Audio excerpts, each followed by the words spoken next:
take legal action.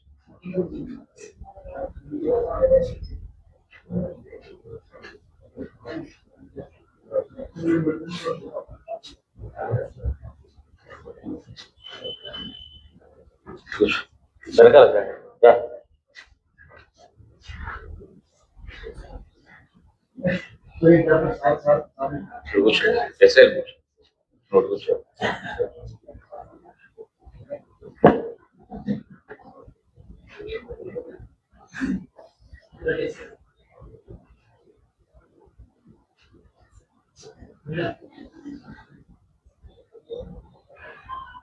కూర్చోండి కూర్చోండి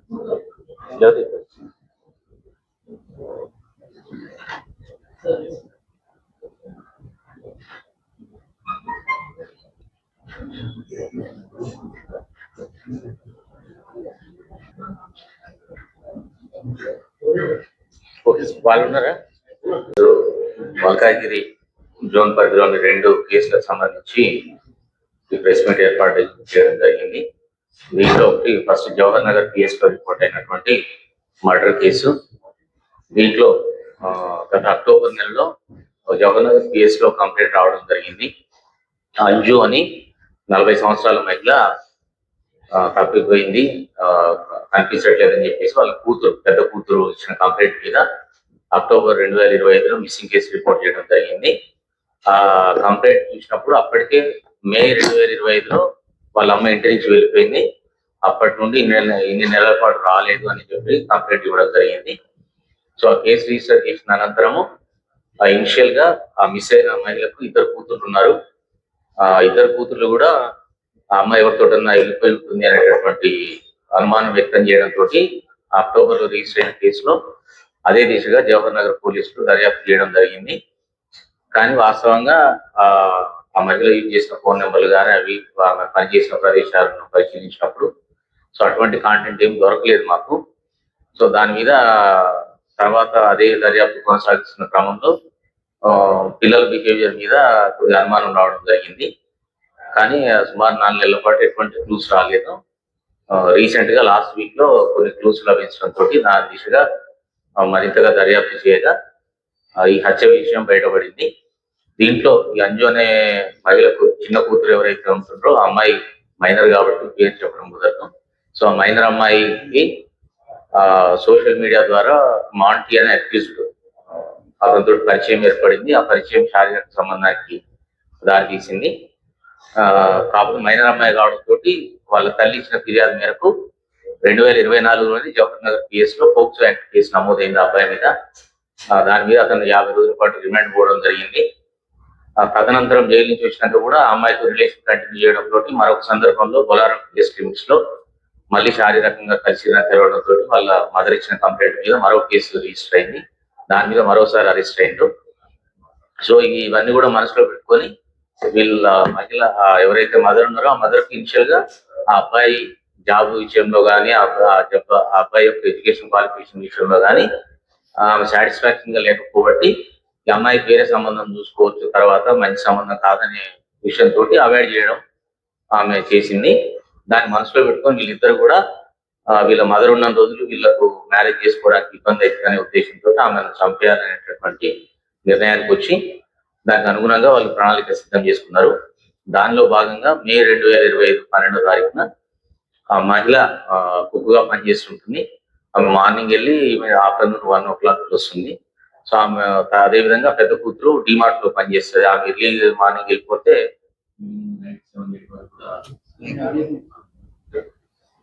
so ఆ విధంగా ఆ రోజు ఏదైతే ఈమె కుకింగ్ కొరకు బయటికి వెళ్ళినప్పుడు ఇతనికి ఫోన్ చేసి పిలిపించుకోవడం జరిగింది మాంటీని. ఈ చిన్న అమ్మాయి మాంటీ అనే అబ్బాయి ఇద్దరు మాత్రమే ఇంట్లో ఉన్నారు. ఈ మహిళ యాసిడ్ గా 12 గంటలకు తన పని చేసుకొని ఇంటికి రావడం జరిగింది. రాగానే ఈ చిన్న అమ్మాయి డోర్ క్లోజ్ చేసింది. ఈ ముందే వీళ్ళు సిద్ధం చేసుకున్నటువంటి ఆ వెజిటబుల్ నైఫ్ తోటి ఈ మాంటీ అనే అక్యూజ్డ్ ఆమెను స్టాబ్ చేయడం జరిగింది. ఆ స్టాబ్ చేసే క్రమంలో ఆమె రిసీవ్ చేసినప్పుడు కూడా చిన్న అమ్మాయి పట్టుకోవడం జరిగింది ఆమె కదలకుండా. ఎప్పుడైతే ఆమె చనిపోయిందని నిర్ధారించుకున్న తర్వాత ఆ డెడ్ బాడీని ఇంట్లోనే బెడ్రూమ్ లో బెడ్ కింద జరిపి దాచిపెట్టడం జరిగింది. దాని తర్వాత డెడ్ బాడీని ఏ విధంగా వాళ్ళు డిస్పోజ్ చేయాలనేటటువంటి దాంట్లో వాళ్ళకు సరైనటువంటి కన్క్లూజన్ రాలేకపోవడం తోటి ఆ రోజు అట్లాగే ఉంచిండ్రు. సో ఈవినింగ్ ఎప్పుడైతే పెద్దమ్మాయి ఇంటికి వచ్చిందో తల్లి మీద చెప్పడం జరిగింది. ఎవరో ఫోన్ చేసి వెళ్ళింది, అమ్మ ఎవరితోటి వెళ్ళిపోయింది, 4 రోజుల దాకా రానన్నది అని చెప్పడం తోటి ఆ పెద్దమ్మాయి కూడా నమ్మింది ఆ విషయాన్ని. అయితే వీళ్ళిద్దరు రిలేషన్ గురించి పెద్దమ్మాయికి ఐడియా ఉండడం తోటి వీళ్ళు బెడ్రూమ్ లో ఉంటే ఆ అమ్మాయి డిస్టర్బ్ చేయలేదు. సో ఆ నైట్ అయిపోగానే మళ్ళీ మార్నింగ్ యథావిధిగా పనికి వెళ్ళిపోయింది. సో మళ్ళీ మార్నింగ్ నుంచి ఈవినింగ్ వరకు కూడా వీళ్ళకి డెడ్ బాడీని బయటికి తీసుకెళ్ళడానికి పరిస్థితులు అనుకూలించలేదు. సో ఈవినింగ్ మళ్ళీ ఏదైతే కొంచెం స్మెల్లింగ్ రావడం స్టార్ట్ అవుతుందో అప్పుడు అదే రూమ్ లో వీళ్ళు దాన్ని డిస్పోజ్ చేస్తే దాన్ని పూడ్చిపెడితే బాగుంటుంది అనేటటువంటి ఆలోచన వచ్చింది వాళ్ళకు. దాంతో ఆ రోజు నైట్ కూడా వీళ్ళు స్ప్రేయర్లు, రూమ్ స్ప్రేయర్లు ఇటువంటి యూజ్ చేసి ఆ స్మెల్ రాకుండా మేనేజ్ చేయగలిగినారు. మళ్ళీ మరునాడు పెద్దమ్మ ఎప్పుడైతే తన జాబ్కి వెళ్తుందో వెళ్ళగానే వీళ్ళు బెడ్ ఏదైతే బెడ్రూమ్ లో బెడ్ ఉంటుందో దాని కింద ఫ్లోరింగ్ నాపబండలాగా ఉంటాయి, దాన్ని తొలగించేసి డిగ్ చేసిండ్రు. 3-4 ఫీట్స్ వరకు డిగ్ చేసేసి బయటకు వెళ్ళి అక్కడ విశాల బజార్ లో 2 సిమెంట్ బ్యాగులు కొనుగోలు చేసి వచ్చి సిమెంట్ తోటి వాటర్ కలిపి దాన్ని ఫిల్అప్ చేసేసారు. మళ్ళీ యథావిధిగా నా బండలు పెట్టడం జరిగింది. సో ఏమైందని చెప్పేసి అడిగితే ఇట్లా ఎలకలు, పందికొక్కులు మొత్తం అవి చేస్తున్నాయి, అందుకని చెప్పేసి సిమెంట్ వేసినాం అక్క అని చెప్పింది. దాంతో ఆ అమ్మాయి కూడా నమ్మింది. ఇక ఆ క్రమంలో తర్వాత వాళ్ళ అమ్మ ఎవరితోటో వెళ్ళిపోయింది. ఎందుకంటే వీళ్ళకి హస్బెండ్ లేడు, హస్బెండ్ మిలిటరీలో పనిచేసేవాడు. ఎవరైతే డిసీజ్డ్ ఉమెన్ ఉందో అతను 5 years బ్యాక్ ఈమెను వదిలేయడం జరిగింది వేరే రిలేషన్ లో. దానివల్ల ఈమె కూడా ఎక్కడైనా పోయి ఉంటుంది అనేటటువంటి క్రమంలోనే వీళ్ళు ఉన్నారు. సో దాంట్లో పోలీస్ కంప్లైంట్ ఈ పెద్ద అమ్మాయిని ఏమని మిస్లీడ్ చేసినట్టు వీళ్ళిద్దరు కూడా నెక్స్ట్ వీక్ ఇంకా రావట్లేదని మీ పోలీస్ స్టేషన్ పోయినాము, పోలీస్ స్టేషన్ కంప్లైంట్ ఇచ్చినాము, ఆ పోలీస్ వాళ్ళు ఎంక్వైరీ చేస్తున్నారు అని పెద్ద అమ్మాయికి చెప్పడం జరిగింది. సో పెద్ద అమ్మాయి అదే ట్రాన్స్ లో ఉండింది పోలీస్ కంప్లైంట్ ఇచ్చేదని. కానీ అక్టోబర్కి వచ్చేటప్పటికి వీళ్ళకు ఆ డబ్బులు ఏమో అవసరం పడి వీళ్ళ మదర్ వేసిన చిట్టి ఒకటి పెండింగ్ ఉండింది, ప్రైవేట్ చిట్టి. ఆ చిట్టి డబ్బుల కొరకు అని చెప్పేసి వీళ్ళ అక్కను ఒప్పించేసి అమ్మ ఎట్లా రావట్లేదు డబ్బులు తెచ్చుకుందామని చెప్పేసి తీసుకెళ్తుంది. అతను తీసుకెళ్తే ఆ చిట్టి అతను మీ మదర్ వేసిన అయితే మీకు ఎట్లా ఇస్తాము ఇవ్వము అని చెప్పేసి అతను చెప్తే మా అమ్మ ఇట్లా వెళ్ళిపోయింది ఇంట్లో నుంచి రాదు అని చెప్పేసి వీళ్ళు చెప్తారు. అట్లయినా సరే నేనేం నమ్మడానికి లేదు, పోలీస్కి కేసు పెట్టి ఎఫ్ఐఆర్ ఉంటే నేను ఆ దగ్గర పెట్టుకొని మీకు ఇస్తారు, రేపు మళ్ళీ మీ మదర్ వచ్చి అడిగినా కానీ నాకు ఆధారం ఉంటుంది అని చెప్పడంతో అప్పుడు వీళ్ళు అక్టోబర్లో వచ్చి పోలీస్ స్టేషన్ లో కంప్లైంట్ చేస్తారు. చేసి ఇనిషియల్ గా ఇదే ప్రాజెక్ట్ చేస్తారు, ఎవరితోటో రిలేషన్ లో వెళ్ళిపోయింది అనేటటువంటి దాంతో పోలీస్ ఇన్వెస్టిగేషన్ అంతా ఇనిషియల్ గా అదే క్రమంలో వెళ్ళి ఆమె సిడిఆర్ లో ఆమెకు పరిచయం ఉన్న వ్యక్తులను వాళ్ళు ఎక్కడ తిరుగుతున్నారు ఈ దశలోనే జరిగింది ఇన్వెస్టిగేషన్ అంతా.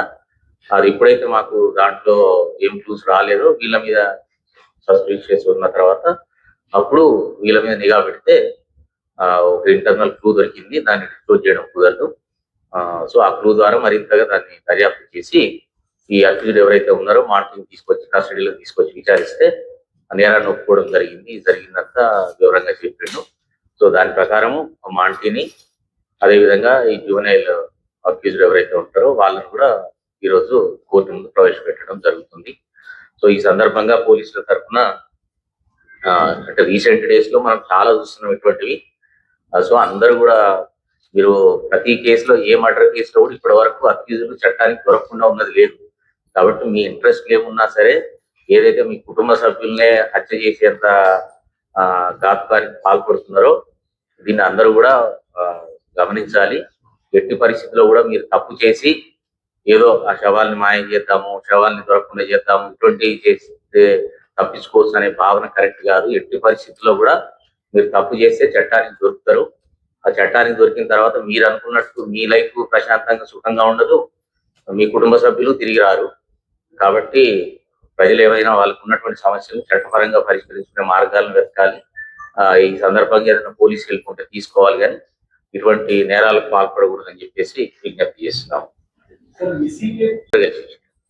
పెద్ద అమ్మాయి కంప్లైంట్ పోలీస్ స్టేషన్ కి ఇద్దరు కలిసి రావడం జరిగింది. సరే, ఈ కూతురు మిస్సింగ్ కేసు పెట్టిన తర్వాత పోలీసులు కెమెరాలు ఉన్నాయి, మరి ఇంట్లో నుంచి మిస్సింగ్ అయినా కూడా సీసీటీవీ ఫుటేజ్ తెలుస్తుంది కదా, మరి ఎందుకు ఆశించినంత మేర పోలీసులు ఎందుకు ఎంక్వైరీ చేయలేకపోయారు? ఒకవేళ చేసుకుంటే ఈ రోజు మృతి చెందకపోయింది కదా.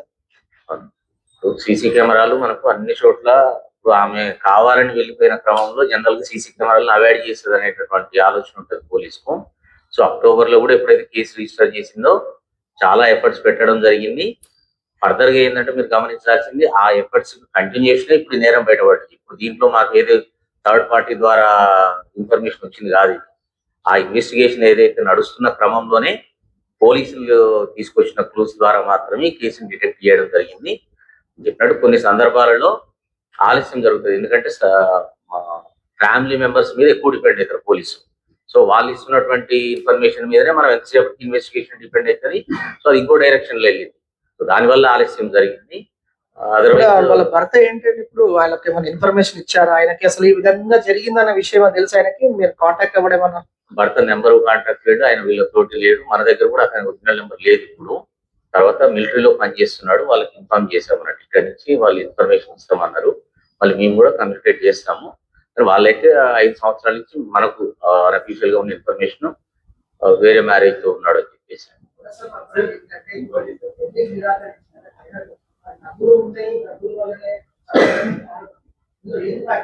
డబ్బుల గురించి కాదండి, డబ్బులు వీళ్ళు అసలు చిట్టి డబ్బులు ఉన్నాయనే విషయం అదంతా కూడా తర్వాత 2-3 నెలల తర్వాత వీళ్ళకి డబ్బులు అవసరమైనప్పుడు వచ్చింది. కానీ దీంట్లో బేసిక్ మోటివ్ వచ్చేసి వీళ్ళ రిలేషన్ కు వీళ్ళు మ్యారేజ్ చేసుకోవడానికి వాళ్ళ మదర్ అడ్డుపడుతుంది అనేటటువంటిదే మేజర్ రీజన్ దీంట్లో.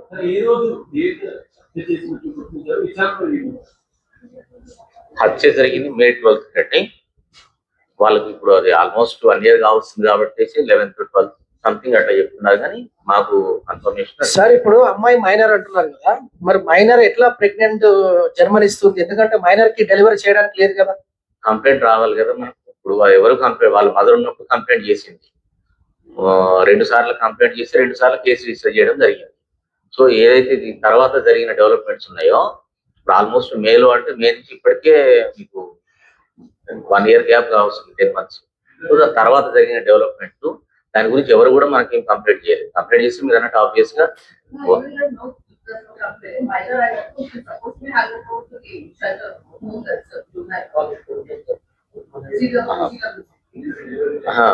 డెలివరీ టైం ఇదన్నీ మీరు చెప్పేది తర్వాత విషయం. ఇప్పుడు ఎప్పుడైతే డాక్టర్ దగ్గరికి వెళ్తారో ఇప్పుడు డాక్టర్ ఇప్పుడు దీంట్లో ఉన్న విషయం ఏంటంటే బయోలాజికల్ గా ఈ అమ్మాయి కొంచెం ఏజ్ ఎక్కువ వాస్తవానికి, సర్టిఫికేట్ లో తేడా ఉన్నట్టుంది. సో ఏ డాక్టర్ కూడా ఏజ్ వెరిఫై చేయడు దాంట్లో. జనరల్ డెలివరీకి వెళ్తే అమ్మాయి కనిపిస్తుంది, నార్మల్ బయోలాజికల్ గా కనిపిస్తుంది. సో వాళ్ళకేం డౌట్ వచ్చినట్లేదు, వాళ్ళు డెలివరీ చేసినట్టు. గవర్నమెంట్ ఏమో లేదు, ప్రైవేట్ లో చేసుకున్నారు. అంటే ఇప్పుడు అవన్నీ కూడా దీంట్లో డిస్కస్ చేస్తాయి. కావాలంటే ఇన్ఫర్మేషన్ తర్వాత ఇస్తాం. అంటే ఈ ఇన్వెస్టిగేషన్ లో మాకు సంబంధించినంత వరకు ఈ అమ్మాయి ప్రెగ్నెంట్ అయిన ఇష్యూ ఇదంతా కూడా ఇప్పుడు తెలుస్తుంది. సో మధ్యలో ఎవరు మాకు కంప్లైంట్ చేయలేదు, మా దృష్టికి రాలేదు కాబట్టి అది ఎట్లా ఇద్దరు కలిసి నిర్ణయించుకున్నారు. ఇనిషియల్ గా ఇతను ఇనిషియేట్ చేసిండు, ఆమె ఒప్పుకున్నారు. Monty Singh accused. సార్ ఈ సీసీ కెమెరాలు ఎప్పుడు పెట్టారు సార్? అంటే మర్డర్ కంటే ముందు పెట్టారా తర్వాత పెట్టారా? ఎక్కడ సీసీ కెమెరాలు అండి? వాళ్ళ ఇంట్లో సీసీ కెమెరాలు ఉన్నాయి కదా సార్? అది పనిచేస్తలేవు. అది యాక్చువల్ తర్వాత జరిగిన డెవలప్మెంట్ 1 year అప్పుడు ఆ క్రమంలో అయితే అప్పుడు లాస్ట్ టైం కేసు ఇన్వెస్టిగేట్ అప్పుడు మిస్సింగ్ కేసు అయినప్పుడు సీసీ కెమెరాలు ఉన్నట్టు మా దృష్టికి రాలేదు. ఓకే.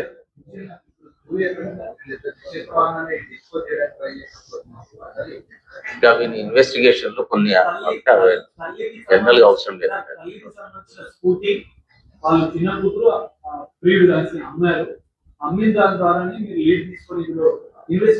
ఎవరిని మా ఇన్వెస్టిగేషన్ లో చాలా ఇష్యూస్ ఉన్నాయండి. సరే మౌంటీ పైన గతంలో ఏమైనా కేసులు ఉన్నాయా? ఈ తల్లి పెట్టిన కేసులు ఈ కేసులు తప్ప వేరే కేసులు లేవు. ఓకే,